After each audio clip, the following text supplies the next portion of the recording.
Marty here with warehouse and operations as a career. This has always been my favorite time of year. Now, not just because of the holidays, although I do enjoy a little time off and getting to spend some quality time with family and friends, it's always been my reset or reboot time of year.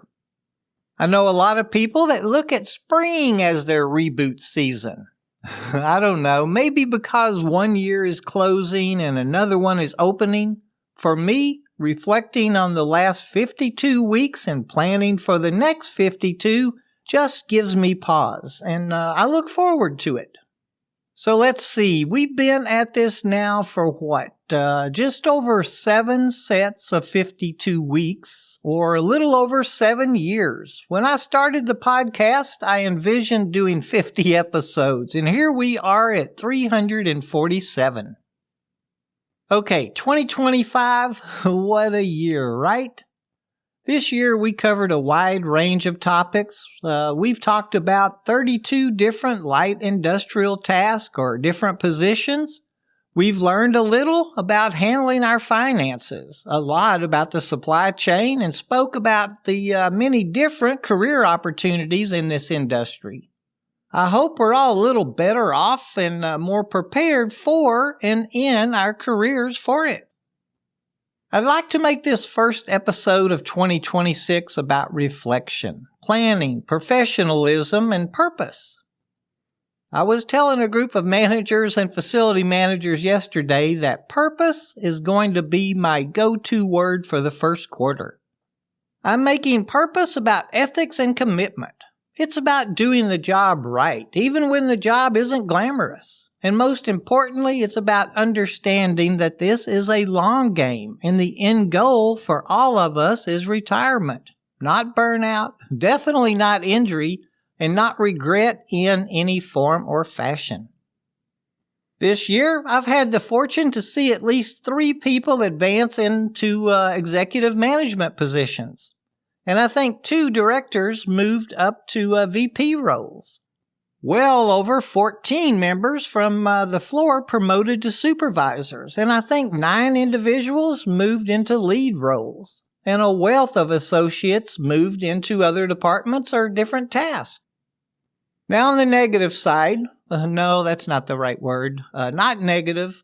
Let's say there was also a lot of us figuring out or finding our footing and growing. I heard of a few instances where management had terminated associates, but probably no more than 10 or maybe 20. And every year we hear of several hundred that terminated or fired themselves.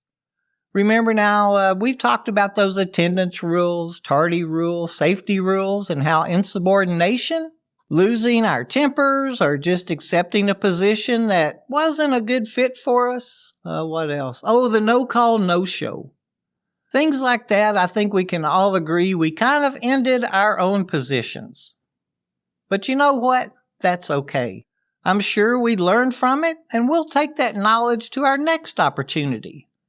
Every job isn't for everybody. So those situations aren't even close to being a negative. We learned something about ourselves, so it's a positive in my eyes. You know, a few things I ask myself this time of year is, did I show up consistently? Now, I don't mean daily or on time. I mean, was I there mentally and focused on my job every day? And did I follow direction? Or did I cut corners? Every position in our field of light industrial work has some type of regulatory, safety, record documentation, or reporting that we're responsible for. It's so easy to cut a corner here and there. That's one I really have to work on myself every year. And here's my favorite one. Did I take ownership of my role?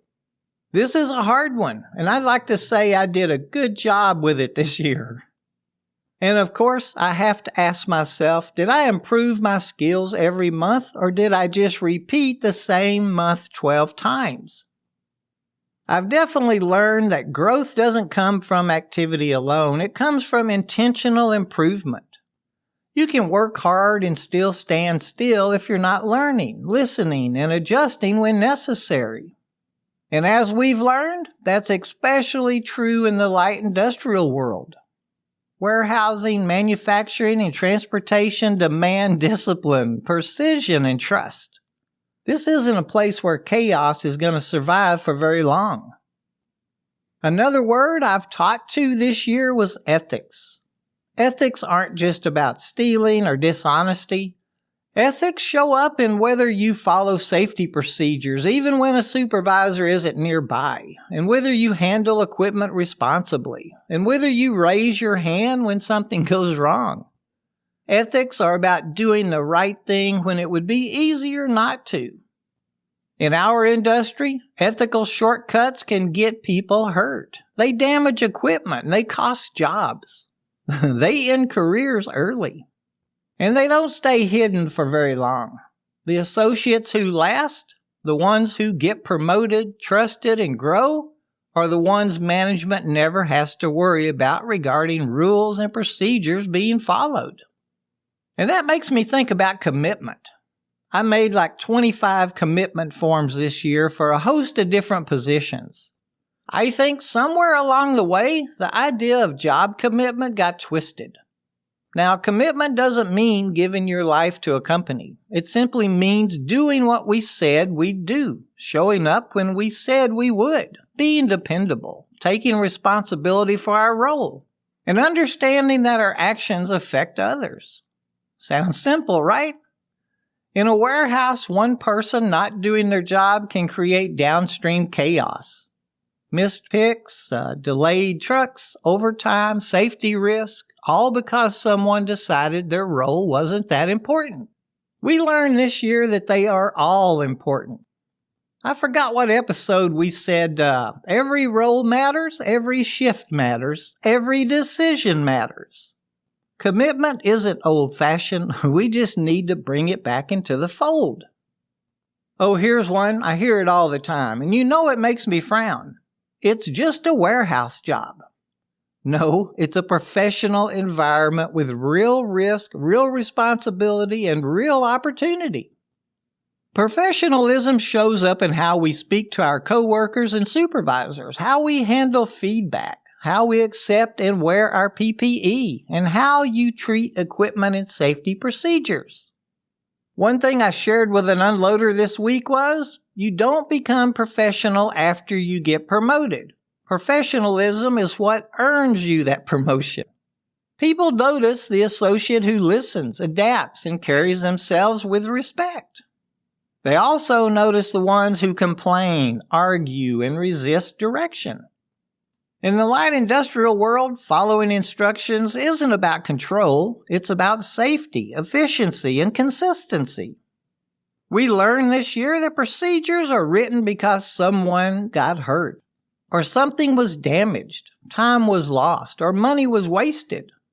You don't need to like every instruction, and you don't need to agree with every process, but we do need to follow them, as long as they're legal and safe, of course. I have a picture hanging in my office, a quote from Vince Lombardi that says, "The difference between a successful person and others is not a lack of strength, not a lack of knowledge, but rather a lack of will." I read that every Monday morning. Another thing we learned this year is that if you're doing the same job the same way you did 2 years ago, you're falling behind, even if you're good at it. Technology changes, equipment changes, expectations change. Learning doesn't always mean formal training.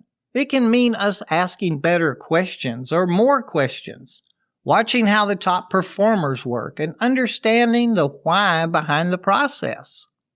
Oh, and accepting coaching without getting all defensive. I think the most career-damaging words in any operation are, "That's how we've always done it." For me, constant improvement is a mindset. Improvement doesn't require those massive changes. It just needs small, consistent adjustments, better communication, better time management, and better focus. Those small improvements compound over time. And over a 20, 30, or 40-year career, they make a massive difference. I'm living proof of that. Okay, enough of 2025. And although this is my magical time of year, goals don't magically work because the calendar changes. If you and I want 2026 to be different, you and I need clear expectations, measurable goals, and to hold ourselves accountable, even when it's uncomfortable and gets tough. We need to ask ourselves, what skill do I need to improve? What habit do I need to change? What behavior is holding me back? I write those answers down and talk about them, and I revisit them all monthly. And I want to talk about the part nobody explains clearly enough to us. The end goal of this game isn't just a paycheck. The end goal is retirement with health, dignity, and options. That means protecting our body, avoiding injuries, managing stress, saving consistently, and making smart career moves. You don't wake up one day ready to retire. We have to build toward it slowly, intentionally, and patiently.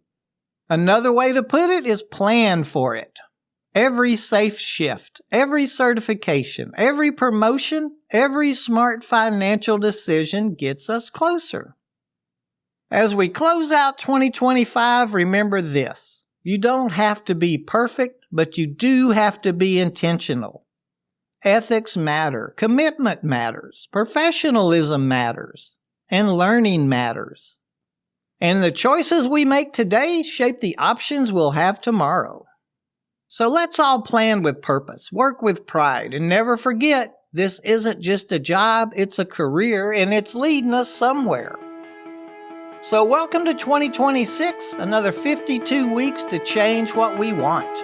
Let's have fun with it, be safe doing it, and make it the best and safest work year yet.